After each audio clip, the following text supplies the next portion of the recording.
സംസ്ഥാനത്തെന്നും മഴ തുടരും. ഇന്ന് ഒരു ജില്ലയിലും മുന്നറിയിപ്പില്ല. ഞായർ, തിങ്കൾ ദിവസങ്ങളിൽ ആലപ്പുഴ, എറണാകുളം, ഇടുക്കി, തൃശൂർ എന്നീ 4 ജില്ലകളിൽ യെല്ലോ അലർട്ട് പ്രഖ്യാപിച്ചിരിക്കുകയാണ്. മധ്യ കേരളത്തിലാണ് കൂടുതൽ മഴയ്ക്കും സാധ്യത. കാറ്റിനും ഇടിമിന്നലിനും സാധ്യതയുള്ളതിനാൽ ജാഗ്രത പാലിക്കണമെന്ന് കേന്ദ്ര കാലാവസ്ഥാ വകുപ്പ് മുന്നറിയിപ്പ് നൽകുന്നു.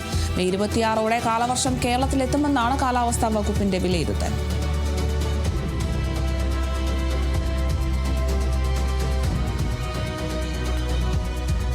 കാലവർഷം എത്താറായിരിക്കുന്നു. മെയ് 26ഓടുകൂടി കാലവർഷം എത്തുമെന്നാണ് കാലാവസ്ഥാ വകുപ്പ് മുന്നറിയിപ്പ് നൽകുന്നത്. എന്തായാലും മഴ തുടരും എന്നൊരു വിവരമാണ് ലഭിക്കുന്നത്. ഇന്നും സംസ്ഥാനത്ത് മഴ തുടരും. പക്ഷേ ഒരു ജില്ലകളിലും മുന്നറിയിപ്പൊന്നുമില്ല. ശക്തമായ മഴയ്ക്കുള്ള സാധ്യതകളൊന്നും ഇന്നത്തെ ദിവസം നൽകുന്നില്ല. എന്തായാലും വരും ദിവസങ്ങളിൽ, അതായത് ഞായർ, തിങ്കൾ ദിവസങ്ങളിൽ ആലപ്പുഴ, എറണാകുളം, ഇടുക്കി, തൃശൂർ ഈ 4 ജില്ലകളിലാണ് യെല്ലോ അലർട്ട് പ്രഖ്യാപിച്ചിരിക്കുന്നത്. ശക്തമായ മഴയ്ക്കുള്ള സാധ്യത മുന്നിൽ കണ്ടുകൊണ്ടാണ് യെല്ലോ അലർട്ട് പ്രഖ്യാപിച്ചിരിക്കുന്നത്.